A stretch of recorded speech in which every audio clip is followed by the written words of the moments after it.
गियानिब्ला उन्दै हारि होननानैबो नेवसिजाया फुजिजायो मान होजायो नुबाय सोलोंथाइया जोंखौ माबायदि खालामो गियान गोनां जायोब्ला लेखा फरायनानै गियानि जानो हायोब्ला मा खालामोनो राजानिख्रुइबो बे देरसिन राजाया गावनि रायजोआवल' सनमान होजागोन सिनायजागोन गुबुनाव खिन्थु नोंखौ राजा होननानै नांगौसेबां हयथ' नोङो मासि मोनाबो जानो हागौ खिन्थु नोङो जुदि गियानि जायोबा बै राजानि खाथियाव आसनाव नोङो जिरायहैनो हागोन सोलोंथाइनि नोङो केपासिटिजों नोङो बे सोलोंथाइनि माबाजोंनो नोङो मा खालामनो हागोन राजाजों समान सिगाङाव जिरायहैनो हागोन आरो मा होनदों दिनैनि समाव जोंनि गेजेराव गोबां हारि जाति कमिउनिटिखौ लानानै मोनसे नेग्लिजेन्सि थायो गेदेर हारि फिसा हारि बेफोरबायदि जोंनि गेजेराव बे कन्ट्रोभार्सियाव जाबायानो थायो बियो ससियेल मिडियाआव नुबाय थायो गिदिर जाति फिसा जाति दिनै जुदि नोङो सासे लेखा गोरों जायोबा इभेन नोङो मा होनो उन्दै हारियानो जागोन नोङो सनमान मोनगोन होमबा जोङो नायदो जोङो सोलोंथायाव जोङो मा मोनो मा मोना सोलोंथायाव मा दङ मा गैया नङाबाथ' जोङो दिनैनि ससाइटियाव नायोब्ला जोङो नुयो डमिनेटेड हारिखौ लानानै जातिखौ लानानै दाख्लै आङो मोनसे ससियेल मिडियाआव नुदों सासे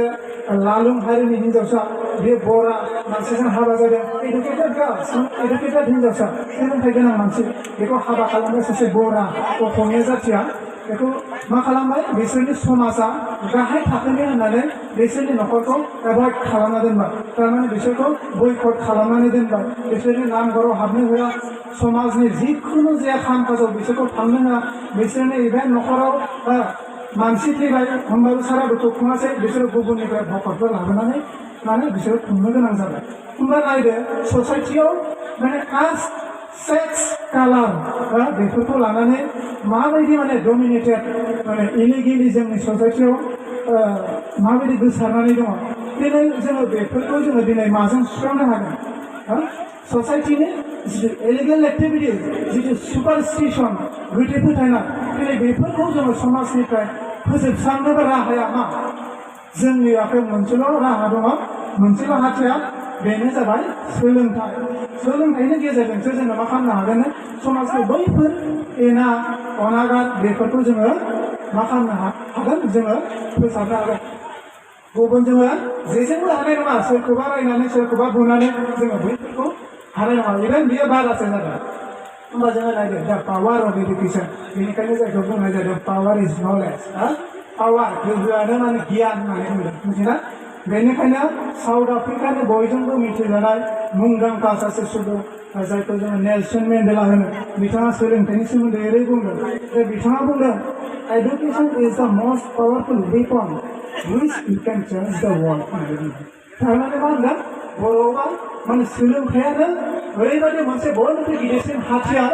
जाय सोलोंथाइनि गेजेरजों समाजखौ माहारिखौ हादरखौ मा खालामनो हायो गावनि जिउखौ गावनि न'खरखौ गुस्लायहोनो हायो जेजोंबो हाया सिलाइजों हाया बारुदजों हाया जोङो सानो सिलाइ बारुद जों माब्लाबाबो समाजखौ जोङो फोजौनो हाया हादरखौ माब्लाबाबो जोङो फोसाबनो हाया समाजनि इनाय अनागारखौ जोङो गावजों गाव डमिनेटेड नेग्लिजेन्सि सेकुलार स्टेट्स जोङो बेफोरखौ माब्लाबाबो जोङो हानाय नङा अनलि वे इज दा एडुकेसन सोलोंथाइयाल' मोनसे बयनिख्रुइ साबसिन लामा जायखौ जोङो मा खालामनो हागोन जोङो सुस्रांनो हागोन होमबा जोङो नायदो दि एडुकेसना पावार मोनगोन ना नङा फलमनि गोजा थंगनिफ्राय देरसिन मोनगोन ना नङा होमबा जोङो दिनै मोनथिबाय गिदिर गिदिर सुबुंफोरा बुंलांदों सोलोंथाइखौ लानानै गोबां बुंलांदों गोबां दङ आं बुंजोबा बिशप मालालानि खोथाखौ जोङो माखासे मिथियो बेफोरखौ आं बुंथ'ला होमबा जोङो नायदो दिनैनि बे ग्लबेलि बा ग्लबेलाइजेसन थारमाने फोनांजाब मुगा दिनैनि मुगायानो मा होनो फोनांजाब मुगा दिनै वर्ल्डआनो कानेक्टेड जानानै थायो दिनै India Pakistan Russia China New Zealand Australia गासिबो कानेक्टेड दैट इज कल्ड ग्लबेलि थारमाने बेखौनो मा बुंनाय जायो ग्लबेलाइजेसन दिनै फोनांजाब इन्टारनेटनि मुगायाव दिनै नोङो न'आव थानानै वर्ल्डनि खोथाखौ जिहेतु जोङो मिथिनो बाय टेलिभिजन बाय रेडिअ एन्ड बाय दा ससियेल मिडिया जोङो जिहेतु जों मिथिनो मोनो दिनै बुहुमानो कानेक्टेड ओंखायनो बुंदों दिनैनि बे जुगा माने ग्लबेलाइजेसननि जुग दिनै बे ग्लबेलाइजेसननि जुगाव दिनै बे फोनांजाबनि मुगायाव जोङो जुदि गोरों गोरा जायाब्ला जों जुदि सोलोंथाइ लायाबा केन इउ सार्भाइभ नोङो थांनानै थानो हागोन ना नोङो सार्भाइभ खालामनो हानाय नङा गावखौनो नोङो सार्भाइभ खालामनो हानाय नङा थारमाने जोङो जि रोखोमै दिनैनि बे जुगाव जौगानाय मुगायाव जोङो जिबायदि जोङो थांनानै थानांगौ बेखिनिखौ नोङो खिन्थु हानाय नङा उइदाउट एजुकेसन मिथिबायना बेनिखायनो जोङो सोलोंथाइखौ लानांगोन जायनि थाखाय इन्डिया गभर्नमेन्टआ मोनसे आयेन पास खालामबाय बिसोर 2022आव मोनसे बिल बनायबाय बे बिलआ बे 2009आव पास जाबाय मोनसे राइट टु एडुकेसन भारतनि साफ्रोमबो नोगोरारिया एडुकेसन मोननांगौ between as 6 to 14 years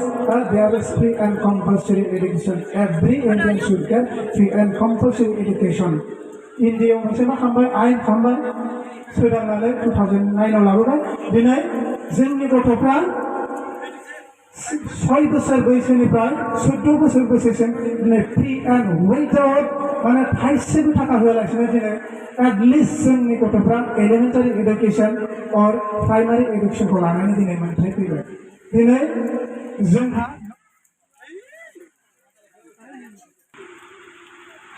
जोङो फ्रि एन्ड कम्पालसरि एडुकेसन दिनैनि गथ'फ्रा मोनो प्राइभेट स्कुलनि खोथाखौ आं बुङाखै बिसोरना आलादा बिसोरना फिस होनांगौ खिन्थु नोंथाङा न'खराव दुखियाबाबो नोंथांनि गथ'खौ फोरोंनायनि मोन्थाय दङ नोंहा 6 बोसोरनिफ्राय 14 बोसोरसिम जिथु प्राइमारि एलिमेन्टारि लेभेल होननानै जायखौ जोङो बुङो बे सोलोंथाइखौ नोंथाङा मोननो हागौ नोंथाङा न'खराव गैयाबाबो होमबा दिनै सरकारा जोंनि गथ' गथायनि थाखाय जि मोनसे आयेन खालामबाय बे थासारियाव नोङो दिनैनि समाव नोंनि गथ' गथायखौ मानो सोलोंथाइ होआलासिनो दोनगोन नामा नोंथाङा नोंथांनि गथ'खौ नों बायदि हाजिरा मावनानै जाजानो लुबैयो नामा जाम्बा जाम्बि खालामनानै दोननो लुबैयो नामा ना रावबो दोना आंनि आइयाबो uneducated even she doesn't know how to write her signature मिथिना माने इभेन बियो मा गाव माबायदि सिगनेचार नामखौनो लिरनो रोङा but she is very conscious about education बिथाङानो जोंनि सोलोंथाइ लानायनि सायाव बिराद कनसियासमोन जाम्बि जानो हागौ खिन्थु जोंनि बिमा बिफा कनसियास जायोबा यास नोंथांनि गथ'आ माने सोलोंथाइ लानो हागोन नोंथाङा बेनि थाखाय साखाफारा जानो नांगौ बेनिखायनो जों दिनैनि समाव गावनि गथ' गथायखौ जोङो गोरों गोरा खालामनांगोन ग्लबेलनि जुगाव जोङो कानेक्टेड खालामनो थाङोबा जिथु डिजिटेल इन्डियानि खोथा बुंबाय थायो दिनैनि समाव गासैबो माबाफ्रा अनलाइन जाजोब्बाय बे समाव नोंहा सोलोंथाइ गैयाबा खिन्थु सार्भाइभ खालामनो हानाय 2 नाम्बार पभार्टि रिडाक्सन एडुकेसन रिडिउस द पभार्टि मिथिना सोलोंथाइया आंखालखौबो मा खालामो आंखालनिफ्रायबो रैखाथि होयो सोलोंथाइया सासे सुबुङा लेखा गोरों जायोबा गावनि जिउनि 12% बियो कभारेज खालामनानै लानो हायो जुदि if she is a or he is a qualified education बियो मा खालामगोन 12% गावनि जिउआव आंखाल जानायखौ कभारेज खालामनो हागोन बाखि 100आव 12 जों जुदि एडुकेटेडजों गावनि आंखालखौ जोङो सुफुंनानै लानो हायोबा बाखि पार्सेन्टेजआ बेनि एबिलिटिनि सायाव सोनारबाय बेनि जिथु टेलेन्ट बेनि सायाव सोनारबाय स्किलबो थानांगोन एडुकेटेड जाब्लाल' जाया दिनैनि जुगा मा स्किलनिसो जुग दिनैनि जुगा आदब गोबां सोलोंथाइ लानाय मानसि दंसै खिन्थु नोंहा एक्सट्रा अर्डिनारि माबा मोनसे नोङो स्किल रोंनो नांगोन स्किलानो हयथ' बायदि बायदि बिथिङाव जानो नांगौ आबाद मावनायनि उनाव मोजां स्किल थानो नांगोन आबादारि जानोब्ला नोङो मेकानिकेलनि माबा मोनसे नोङो स्किल थानो नांगोन माबा मोनसे स्किल थांनानै थानोबा रेडिअ' मेकानिकनो हक माबायानो हक जिखुनु जाया नोङो माबा मोनसे मावनो गोरों जानांगोन अब्लासो जों थांनानै थानो हागोन खिन्थु सोलोंथाइ लाबाल' जोङो दिनैनि समाव थांनानै थानो हानाय नङा बेनिखायनो जों मा खालामो जोंनि आंखालखौ सुफुंनोब्ला जोङो गिबियावनो जोंनि गथ' गथायखौ जोङो मा खालामनांगोन मास्ट बि एडुकेटेड जों बिसोरखौ एखेबारे सोलोंथाइ गोनां खालामनांगोन दिनै बे आंखालनि थाखायनो दिनै जोङो गाव गावनि गथ' गथायखौ मोजाङै फोरोंनो हायाखै इउनिभार्सिटिनि लांगोना गाहैहोनो हायाखै मानो थाखाय गुबुनफोरा हायो जोंनि गथ' गथायफ्रा मानो हाया आंखाल जोंहा न'आव आबादनि अनगायै जेबो गैया आबादाथ' दिनैनि मुगावनो केलकुलेसन खालामना नायोबा बेलेग आबादखौ बुङाखै दे माइ आबादल' जोंनि मेक्सिमाम मानसिफ्रा माइ आबादाव इन्टारेस्ट होयो खिन्थु माइ आबादखौ मोनसे केलकुलेसन खालामना नायोबा माने बेयाव खोब मोनसे हाई प्रफिटेबल माने खेथियानो नङा बे दिनैनि जुगाव मार्केट 1 कुइन्टेलाव 1000 मा खालामनो होनलाय 10 कुइन्टेल नोंनि गथ' एडमिसनावनो 20,000 गाहाम नांगौ 20 कुइन्टेल नोङो खै बिगा गायो 5 बिगा नों 20 कुइन्टेल मोनगोन जानो नेभार माब्लाबा नङा ओंखायनो जोङो बे आंखालखौ जोङो मा खालामनांगोन एखे जोङो आंखालखौ फेजेनहोनांगोन बे आंखालखौ फेजेननायनि मोनसेल' राहायानो जाहैबाय सोलोंथाइ नोंथांनि गथ'आ सोलोंथाइ लायोबा एटलिस्ट बेयो माबा मोनसे माबा खालामगोन जिहेतु बेयो क्वालिटि आरो क्वालिफाइड एडुकेटेड पार्सन बेयो माबा मोनसे मावथारगोन गभ जब नङाबाबो प्राइभेट माबा मोनसे मावगोन बे जेरैखि जाया गावनि आंखालखौ बे कभारेज खालामनो नाजागोन मोनसे खोथाखौ बेयाव बुंनानै आं गोजोननाय मोनगोन देग्लाय आंनि कलेजनिफ्राय बे 3 हिनजावसाफोर इउनिभार्सिटि फरायनो मोनदों फार्स्ट टाइम हिस्ट्रि माने बिश्वनाथ कलेजनिफ्राय बर' डिपार्टमेन्टनिफ्राय डिब्रुगड़ इउनिभार्सिटि देग्लाय फार्स्ट टाइम मोनदों न'खरनि कन्डिसनखौ नायदों बिराद गाज्रि माबायानो गैयाखै हाजो खर' गोजा गासै बिसोर 16 जन दंमोन 16 जना बिसोरखौ ओरैबायदि ट्रेनिं होबाय क्लासाव आं नुबाय बिसोरो माने ओरैबायदि आं बर' गथ' नालाय कन्डिसना मोजां नंखाया इभेन आं गावनो फैनाय बेबायदि कन्डिसननिफ्राय बिसोरखौ बुंबाय नोंसोरो जेरैखि जाया नोंसोर हायार इडुकेसन पार्सुट खालामनो नाजा नोंसोरो जुदि सोरबाया इउनिभार्सिटि गानो हाया बायदि बायदि स्किलाव नोंसोर आखाइ हो आरो सोरबा हायोबा बिएड खालाम माबा खालाम नोंसोरो इयुनाव गाव सारभाइभ जानो थाखाय नै दा जिथु नोंसोरो माने इडुकेसन लादों द्याट इज नट साफिसियेन्ट आं बिसोरखौ होनना बुंबाय गथ'फोरनो बेबायदि आं बिसोरखौ क्लास होबाय गथ'फ्राबो एखेबारे बिराद माने थुलुंगा जाबाय बेनि थाखाय माने इन्ट्रेन्स होनांगौ इउनिभार्सिटियाव दिनैनि समाव ओरैनो सिट मोना गोसो जाबानो नोङो नाम लगायनो हाया कटन कलेजाव आंनि माखासे सिनाकिफोर दङ बिसोरनिफ्राय कुइसन पेपारफोरखौ आङो बिहरबाय बड'लेण्ड इउनिभार्सिटिनिफ्राय बिहरबाय गुवाहाटी इउनिभार्सिटिनिफ्राय बिहरबाय डिब्रुगड़ इउनिभार्सिटिनिफ्राय आं बिहरबाय कुइसन माने प्रिभियास कुइसनफ्राव माबायदि कुइसन लांदों बेखौ नोंसोर फल' खालाम नेक्स्ट स्लाइडआव बर'नि मोननै पेपार थायो बेफोराव माबायदि कुइसन लांदों बेफोरखौ फल' खालाम आं बुंदों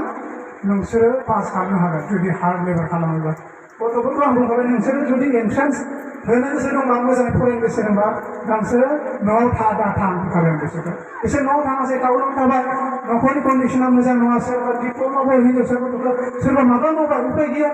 कर्सआ फरायनाया जेबो बिमा बिफायाथ' फैसा हरबाय थायो बे एसे गथ'फ्रा दा सेन्टाराव मा जाबाय क्वालिफाइ जाबाय सानैया मेरिट लिस्ट सफैबाय सासे वेटिं लिस्ट सफैबाय लास्टआव वेटिं लिस्ट सफैनायाबो सिट मोनबाय दिनै बिसोरो सिट मोनखांनायनि उनाव बिराद गाबो फैसा गैया सार माबा गैया सार न'खरनि कन्डिसना जिहेथु मोजां नङा होमबाबो आं बुंबाय नोंसोर नाय नोंसोरो सिटखौ मोननाया दिनै समाव बिराद गोब्राब सिट मोनखांबाय फैसाखौ नोंसोर जेरैखि जाया दाहार खालामनाबो माबा मोनसे खालामनाय एडमिसनखौ ला नङाबा खिन्थु नोंसोर उनाव फार्स्ट जागोन दा बेबायदि बिसोरो एडमिसन लाबाय थ' हयथ' दिनैनिफ्राय बिसोरना क्लास जागोन लाबोनाय दिनै बिसोरो मोनहैला दा बेबायदि जोंनि गथ'फ्रा हायार इडुकेसनखौ जोङो पार्सुट खालामनोसै जोङो पभार्टिनिफ्राय जों मा खालामनो हागोन जोङो सारभाइभ जानो हागोन प्रमट्स इकुवेलिटि सुबुं माहारिनि गेजेराव दि केटेगरिज खालामनाय दङ डिफारेन्सियेट खालामनाय दङ दिनै बेखौ जोङो माजों बेनि बेलाखौ जोङो माजों सोंफायगोन नों हौवा आं हिन्जाव नों उमुक जाथि नोङो बामोन जाथि नोङो माबा जाथि दिनै सुबुंनि गेजेराव जे मोनसे गावजों गाव माने डमिनेटेड दङ गावजों गाव गेदेर उन्दै सानलायनाय दङ दिनै बेनि बेलाखौ जोङो माजों सोंफायगोन समाजाव नायोबा जों नुयो गावजों गाव डमिनेट खालामलायनाय दङ दिनै बे बेलाखौ जोङो माजों सोंफायगोन हौवासा हिन्जावसा बयहाबो समान मोनथाय मोननांगौ दिनै बेबायदि मोनसे गिदिर जेवराखौ जोङो दिनै माजों सोंफायगोन जोङो सोलोंथाइनि गेजेरजोंसो जोङो दिनै सुबुं माहारिनि इकुवेलिटिखौ जोङो लाबोनांगोन नङाबा खिन्थु जोङो सुबुंनि गेजेराव समान इकुवेलिटि फान्डामेन्टेल राइट्सखौ जोङो लाबोनो हागोन समान मोनथाय जों बयहाबो दङ इभेन हौवासायानो जा हिन्जावसायानो जा बेखौ खिन्थु जोङो सोलोंथाइनि गेजेरजोंसो लाबोनांगोन जों गोरों गोरा जानांगोन अब्लासो मोनगोन नङाबा खिन्थु जों जेन्डार इकुवेलिटि दङ जोंनि गेजेराव हौवा मानसि हिन्जाव मानसिखौ डमिनेट खालामनाय दङ बेफोरखौ दिनै जोङो माब्रै मा खालामगोन माजों सानफायगोन गोबां समाव जोङो नुयो हिन्जाव मानसिखौ दिनै माबा खालामनाय मेन्टेलि टर्चार फिजिकेलि टर्चार बायदि बायदि बिथिङाव दिनै जोङो बे सेक्स माबाखौ लानानै जोङो बेसोरखौ मा खालामनाय जों डमिनेटेड खालामनाय नुयो जिहेथु जोङो दिनै समाजाव हौवा हिन्जाव बयबो दिनै बेफोरनि बेराखौ जोङो माजों सानफायगोन हिन्जाव हौवा बयबो जुदि समानै आगान होआब्ला समाजा जौगागोन जानो बे नेबार माब्लाबाबो जौगाया जाय समाजाव हौवा हिन्जाव समान आगान सुरा समान दुखु जारलाखौ राननानै लाया रुजुननानै लाया बे समाजा माब्लाबा जौगाया होमबा दिनैनि समाव जों आइजो माहारिखौ जुदि डमिनेट खालामनानै दोनोब्ला जों हौवाफोरजोंल' माब्लाबा समाजा जौगानाय दिनै बैनि इकुवेलिटि राइट्सखौ जोङो मानि गेजेरजों लाबोदों दिनै जों सोलोंथाइनि गेजेरजों लाबोदों नोंथांनि गथ'आ गुबुनाव हाबा जाबाय टर्चार खालामबाय थायो माबा खालामबाय थायो दिनै बैफोरनि ल' एन्ड अर्डारखौ जोंनि मानसिया मिथिनांगोन अब्लासो खिन्थु जोङो बेनिफ्राय खिन्थु माने इकुवेलिटि राइट्सखौ जों मोननो हागोन नङाबा खिन्थु जों मोननो हाया दिनै चाइल्ड मेरिज समाजाव बेयो मोनसे जोंनि समाजाव एखेबारे मेन माने गाहाय जाहोन बायदि दं चाइल्ड मेरिज उन्दै बैसोआव हाबा जानाय दिनै गुबुन जाथिनिखौ नायोबा नुबा उन्दै बैसोआव हाबा जाया जों लाजिखांनाय मोनो आरो माने दा नोङो उन्दै बैसोआव जुदि हाबा जाबाय होनबा नों सानखा नोंहा मोनसे जेंना फैबाय 100आव नोङो मेक्सिमाम मानसिफोरानो उन्दैयाव हाबा जानाय मानसिफोरनि हिस्ट्रिखौ नाय बिसोरो गासिबो गाज्रि नङा खिन्थु माखासेखौ नाय नङा बिसोरो खिन्थु नांगौ बायदि जौगानो हायाखै दावगानो हायाखै बिसोर इभेन गाव गावनो थेर बेथेर जालांदों उन्दै बैसोआव जायफ्रा हाबा जादों मोनसे समाव बिसोरो माने डिभर्स जालांदों माबा जालांदों बेयो जोंनि खिन्थु ससाइटिनि खिन्थु बेयो जोंनि मोनसे गिदिर माने खहा दा जोङो बै चाइल्ड मेरिज जोंनि गेजेराव उन्दै बैसोआव हाबा जानाय जोङो बेखौ माजों हमथानो हागोन दिनै जोङो सोलोंथाइनि गेजेरजोंसो जों हमथानो हागोन जुदि सासे हिनजावसाया बेयो जुदि गोजौ सोलोंथाइ लायोबा एटलिस्ट बेयो हायार सेकेन्डारि पास जायोबा एटलिस्ट बेयो बुजिगोन हिनजाव मानसिया हाबा जानायनि जोबथा थांखि नङा जिहेतु जोङो बैफोरखौ जोङो बोरै समाजनि बान्थाखौ जों बोरै सोंखाङो जोङो सोलोंथाइ नङाबा जोङो जौगानाय नङा जोङो दिनै उन्दै बैसोआव हाबा जानायनि थाखायनो गोबां गोदोसोनानै दङ सोरबा बेयाव उन्दै बैसोआव हाबा जानाय दंबा बेखौ मोननो नाङा ससाइटिनि प्रब्लेम गासैबो उन्दै बैसोआव हाबा जानाया गाज्रि नङा खिन्थु मेक्सिमामानो नांगौ बायदि सार्भाइभ जानो हायाखै जों बेखौसो बुंदों ओंखायनो आं खावलायदों दिनैनि समाव नोंथाङाबो हमथानो हानाय नङा गथ' गथायखौ लाइमोन बैसो जानायनि उनाव नोंथाङाबो बादा मोननाय नङा नोंथांनि गथ' गथायखौ नोंथाङाथ' न'आव थागोन माबा थागोन बिसोर बाहेरायाव ओंखारगोन कलेजाव थांगोन बिसोरनि एक्टिभिटिसा माबायदि एटिटिउडा माबायदि केरेक्टारा माबायदि नोंथाङा बादा मोननाय नङा नोंथाङा रावबो गथ' माब्लाबा माने गावनि न'आव गाज्रि केरेक्टार गाज्रि राव बुङा दुस्ट बे जौ फाग्लाबाबो न'आव गैया बेबायदि भण्डारि खोन्थानाय नङा होमबा नोंथां बैफोरखौ बोरै कन्ट्रल खालामगोन नोंथांनि गथ' गथाया जुदि गोरों जायोबा अट'मेटिकलि बेयो गावनो बुजिगोन जे नोंगौ उन्दै बैसोआव हाबा जानाया मोनसे प्रब्लेम दिनै जों बेखौ जोङो सोलोंथाइनि गेजेरजोंसो हमथानो हागोन जोङो सुपारस्टिसन जोंनि समाजाव गोथौ फोथायनाय दङ बैनि बाथ्राखौ जोङो माजों सानरायगोन बैनि बेराखौ बर'फोराथ' दाबो माने बिराद गोथौ फोथायनाय दङ मिथिना बर' नङा इभेन आमेरिकायावबो दङ बिसोरो 13 नाम्बार रल नाम्बारखौ बिसोर आनलाखि होननानै सानो 13 नाम्बारखौ बिसोरो माने आनलाखि होननानै सानो 13 नाम्बार बासाव जिरायबाबो 13 नाम्बार सिटआव बिसोरो जिराया एग्जाम होनोबाबो जुदि रल नाम्बारा 13 जाबाय 13 जाबाय होनबा बिसोर बिराद गिबाय आनलाखि अबा बिल्डिंआव रुम थाबाय 13 मोनबाथाय बिसोरो बिराद गियो माने 13 होनबाथाय बिसोरनि थाखाय आनलाखि बेबो मोनसे गोथौ फोथायनाय एग्जामाव पास जानाया रल नाम्बारजों खोथा नामा रल नाम्बार 1 बाबो बेयाव हयथ' 5 डिभिजनाव पास जायाबो जानो हागौ गुबुन फारसेथिं 100 रल नाम्बारनि स्टुडेन्टआबो 1 डिभिजनाव पास जानो हागौ बे जाबाय गावनि कन्ट्रिबिउसन गावखौ बावसोमनो हानाय गाव नाजाथाबनायनि सायावसो सोनारो बैफोरबायदि जोंनि समाजाव गोबां दङ बैफोरबायदि समाजाव माने जोंनि समाजावबो गोबां दङ बै समाजनि गोथौ फोथायनायफोरखौ जोङो बोरै होखारगोन जोंनि समाजाव जे दङ बायदि बायदि दङ अगेन दङ बैफोरखौ जोङो बोरै होखारगोन बर'नियाव गाज्रि दङ बायदिसिना फोथायनाय बैफोरखौ जोङो दिनै जोंनि समाजा गोरों गोरा जाबासो जोङो बेफोरखौ बारग'नो हागोन नङाबा जों अन्ध बिसाजाव थांगोन दायनाखौनो फोथायबाय थागोन अजाखौनो फोथायबाय थागोन दिनै दायना होननानै जों गोबां मोजां मानसियाबो बुथार जादों गावजों गावनि गेजेराव बेबायदि खालामबाय थानोसै ना दिनैनि समाव साइन्स एन्ड टेक्न'लजिया गोबां इमप्रुभ जाबाय गोदोथ' बे गैयामोन बेखायनो बांसिन माबाय दिनैनि समावबो दायनाखौ जों फोथायबाय थागोन आरो उदै सिङाव माबा मोनसे जादों साबाय थायो एपेन्डिक्सआनो जाबाय हमना ला बा नोङो किडनि स्ट'नानो जाबाय गोदोनि समावथ' टेक्न'लजि गैयामोन बा माबाया इमप्रुभ नङामोन खिन्थु दिनैनि समावथ' नोङो आल्ट्रासाउन्ड माबा खालामनानै गासैबो एक्सट्रा खामानि ओंखारजोबबाय बिदि इमप्रुभ जाबाय दिनै साइन्स एन्ड टेक्न'लजियाथ' डेभेलप जाबाय होमबा जों दिनैनि समावबो बेबायदि माने गोथौ फोथायनानै गाव जोंखौ बुथारलायबाय थानोसै खोथायाबो बैफोरखौबो जोङो बैफोरनिफ्राय रैखाथि मोननोबा खिन्थु जोङो सोलोंथाइ लानो नांगोन मोनानो माबानो खिन्थु गोबां दङ फिसा फिसौखौ आं बुंला बबा थांब्ला फुङाव थांब्ला दैखौ फालिनो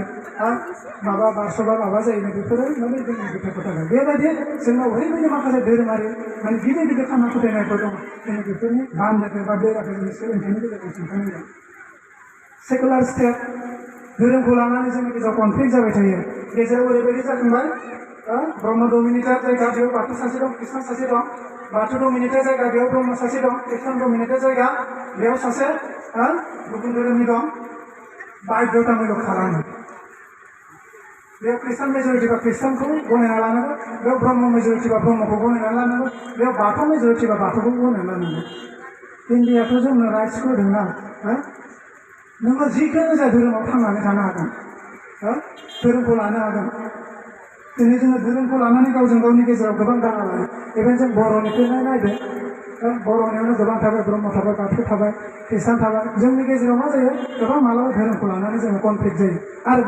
बैफोरबायदिखौ सोरबायदि मानसिया बांसिन खालामा जायफोरा लेखा रोङा बिसोरो बांसिन खालामो जायफोर माखासे दैदेनगिरिफोर थायो बिसोरो नांगौ रोखोमनि क्वालिफाइड मानसि नङा थ' बिसोरो माखासे पाब्लिकनि गेजेराव मा खालामो बिसोर गोरोन्थि मेसेज होना होयो जायनि जाहोनाव जों गावजों गावनि गेजेराव जों माने कन्ट्रभार्सि कनफ्लिक्टसिया माबा माबि जानो नागिरो नङाब्ला सोर जोङो ख्रिस्टानाबो बर' बाथौआबो बर' हिन्दुआबो माबायाबो बर' जों बिदा फंबायनि गेजेराव बुलायनांगौ फैलायलायनांगौ माबायनो मा गोनांथि दङ दिनै बैफोरनि बान्दोखौ जोङो जुदि सानखायोब्ला जोंनि सोलोंथाइनि गेजेरजों जोंहा मिजिं हानाय आइजो माहारि हिन्जावसा गथ'फोरखौ जोङो हाबा हरोबा माखासे दौरि सिस्टेम दङ जोथोब खान्थि बे समाजाव बेबो मोनसे जोंनि बर' समाजाव बारा गैया इभेन दिनैबो जोंनि इण्डियायाव गोबां माने कमिउनिटिनि गेजेराव दङ जेरै बेंगलिफोरनावबो दङ साउथ इण्डियानाव नुनो माने हाबा हरबा गोबां माने सम्पति हरनो नांगौ बेफोरो दङ दिनै बेफोरखौथ' दिनै आयेना माना खालामदोंना दिनै बैफोरनिफ्राय बारग'नोब्ला बैफोरखौ जोंनि समाजनिफ्राय गैया खालामनोबा जों मानि गेजेरजों हागोन सोलोंथाइनि गेजेरजोंसो हागोन खारन गासैबो न'खरावथ' माहाजोन जायाना फिसाइजों माने धन सम्पति हरनो हायाना दिनै बैफोर जुदि सिस्टेम थायोबा नङा गोनाङानो जाबाय थासिगोन गैयैयानो जाबाय थासिगोन बुहुमाव मा समान मोनथाया बोरो बयस इकुवेल राइट्स माने समान मोनथाया बहाथो थाखो संबिजिरनायाव जोङो राइट्स इकुवेल राइट्स जिथु जोङो फान्डामेन्टेल बेखौ बहाथो थाखो दिनै बैफोरनि बान्दोखौ जोङो खिन्थु सोलोंथाइनि गेजेरजोंसो हागोन मानोना खिन्थु जोङो हानाय नङा मोनसे समाव आरो दंबावोमोन आथिखालाव बे गैलिया सती दाहा दंमोन उइद' रिमेरियेज बेफोर दंमोन बे सती दाहाफ्रा गैला गोदो ओरैबायदिमोन फिसाइ थैबा फिसाइनि माने सावनायाव हिन्जाव मोनसे बारसोमना थैनांगौ बे इलिगेल नङा जानो इनजास्टिस नङा जानो हौवा गैयाब्ला हिन्जावा थांना थानायनि मोन्थाय गैया बेखौ सोर बुंदों बेखौ सोरबा माबानो हानाय सोरहा मा गोहो दङ दिनै बेखौ मोनसे समाव राजा राममोहन रायआ दिनै बैफोरबायदि माखासे नेमखान्थिखौ समाजनिफ्राय गैया खालामबाय गथ' बुथारनाय दंमोन हिन्जावसा गथ' जायोबा दिनैबो जोंनि गेजेराव नेग्लिजेन्सि मोनसे दङ जोनोम जायोबा हिन्जावसा जायोबा एसेबाबो बोरैबा मोनो हौवासा जायोबा फुर्ति बे मोनसेयासो खिन्थु जोंनावबो दं बयनावबो दङ हौवासा नांगौ लास्टआव हौवासा नांगौ जासिगोन दा हाबा जाखांनायनि उनाव हौवासा फिसालाजों बे फिसिजानाय नङा गावबो सुद्रायनो रोङा बे फिसानाय नङा फिसाजोफ्रासो खिन्थु हाबा जाबाबो हाबाय थागोन आरो बेनिखायनो बुंदों data is not tension C is equal to tension फिसाजो जोनोम जानाया टेनसन नङानो जुदि नोङो बेखौ बानायनानै लानो रोङाबा बेयो 10 जन फिसाजोजों समान खामानि मावो data is not tension C is equal to tension होमबा जों नायदो नंगौ हाबा जाखांनायनि उनाव गासैबो कन्ट्रिबिउसन हिन्जावसा मानसिनि जों बेखौ नुयो उन्दै समाव हौवासा गथ'निफ्राय बिराद दाव लास्टआव बुथार जाबाय माबा जाबाय गैला फिसाजोआ साख्रि मावोबा 1% सियार बिफानाव थांगोन आइ आफानो एसे हरनांगोन माबानांगोन थाइसे थाखाबाबो हरनांगोन होमबा जोङो दिनैनि समाव जोङो बैफोरखौ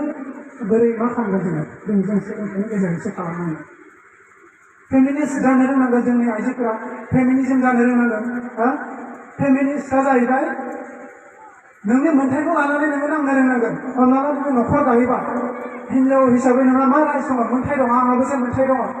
बैखौ लानानै नोङो नोंनि सायाव बांसिन फिजिकेलि मेन्टेलि जुदि नोंखौ टर्चार खालामोबा बै बुस्थुखौ नोङो मा खालामनो रोंनांगोन प्रटेस्ट खालामनो रोंनाय जानांगोन फेमिनिस्ट जानांगोन सांग्रां जानांगोन जोंनि माबाफ्रा आइजो माहारिया फेमिनिस्ट रोखोमनि जानांगोन जुदि नोङो फेमिनिस्ट केरेक्टार गैयाब्ला नोङो डमिनेट खालामजागोन नोङो गादबजागोन नासयजागोन इभेन नोङो फिजिकेल टर्चारबो मोननो हागौ मेन्टेलिबो मोननो हागौ बायदि बायदि बिथिंनिफ्राय नोङो प्रेसार मोननो हागौ खिन्थु जोंनि गथ' गथायफ्रा जुदि लेखा फरायनानै जोंनि हिन्जावसा गथ'फ्रा गोरों जायोब्ला फेमिनिस्ट टाइप केरेक्टार जायोब्ला बेखौ सोरबायाबो बिना कारनाव नोंखौ गादबनो हानाय नङा माबानो हानाय नङा गुबुनाबो हानाय नङा होमबा जोंथ' लुबैना जोंनि फिसाजोफोरखौ आफटार मेरिजआव मोजां संसार जाथों माबा जाथों जोंथ' लुबैना होमबाथ' जोंनि हिन्जावसा गथ'फ्राबो लेखा गोरों जानांगोन गथ'फोरबायदि बैफोरनिफ्राय जोङो रैखा मोनोबा खिन्थु जोंनि आइजो माहारिफ्रा फेमिनिस्ट टाइपनि जानो नांगोन बिमा बिफानि आजिखालिथ' बिमा बिफानि मोन्थायखौबो मोनफिन हिन्जावसाफ्रा बिदि गोदोथ' मोनामोन आथिखालि मोनो खिन्थु माबा पार्सेन्टबाबो मोनगोन बियो हयथ' बियो समान समान मोना खिन्थु माबा मोनसे पार्सेन्टबाबो बियो मोनगोन हिन्जावसा हौवासा सासे बिमानिनो फिसा जिहेतु बा सोरखौबा नायगोन सोरखौबा जुजाय माबोरै बेनि कनस्टिटिउसनाल राइट होदो दिनै जोङो बैफोर जोंनि गथ' गथायफ्रा सोलोंथाइ गोनां जाबासो जोङो बैफोरखौ खालामनांगोन नङाबा खिन्थु जोङो इम्पसिबोल मेटारनेल डेथ्स होननानै बुंदों बेखौ माबाबो दङ MMR मेटारनेल मर्टेलिटि रेट्स बे जाहैबाय आइजो माहारिया जेब्ला डेलिभारि जायो गथ' जोनोम होयो गोबां आइजो माहारिया थैनो गोनां जायो दिनै WHO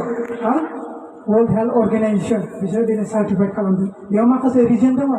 बे रिजनखौ बिथांमोना नायबिजिरनानै बुंदों जिथु माने मेटारनेल डेथ जायो डेलिभारि समाव जे माखासे गथ'फोरा थैयो बेयो माने आनकनसियास एन्ड आनएडुकेटेडनि थाखाय जायो होनना बुंदों सासे आइजोआ जुदि गाव एडुकेटेड जायोब्ला गाव प्रेगनेन्सि समाव गावखौ बियो मा खालामनांगोन बोरै माने बियो गावखौ माने लाखिनांगौ गावनि हेल्थखौ बोरै बियो जोथोन लाखिनांगौ बियो डिफिनेटलि बियो सांग्रां जाखागोन दिनै नोङो डेलिभारि समाव नांगौ रोखोमनि नोङो डक्टरनि जुदि माबा लायाबा नांगौ रोखोमनि नोङो भिटामिन्सफोर जुदि इयाव सामाबा हयथ' नोंनाव आयरननि प्रब्लेम जानो हागौ एनिमिया हेपाटाइटिस माखासे बायदिसिना जानो हागौ नंगौ थैनाया खिन्थु हाजार मोजां जोथोन लाबाबो थैयो खायफा खायफाया थैयो बेखौ नोङो राव हमथानो हाया आनएडुकेटेडआबो थैयो बे नङा डेलिभारि समाव मोजां सोलोंथाइ गोनांआबो थैगोन माबा हेल्थ मेन्टेन खालामनायाबो थैगोन खिन्थु अब्लाबो मा होनदों WHO सार्टिफाइड खालामदों आनएडुकेटेड एन्ड आनकनसियासनि थाखाय बे मेटारनेल डेथ्सआ जायो होमबा जोंनि गथ' गथायफ्रा गोरों जायाबा गाव बोरै गथ' गथाय जोनोम होगोन बेखौ बुंथिनांगोन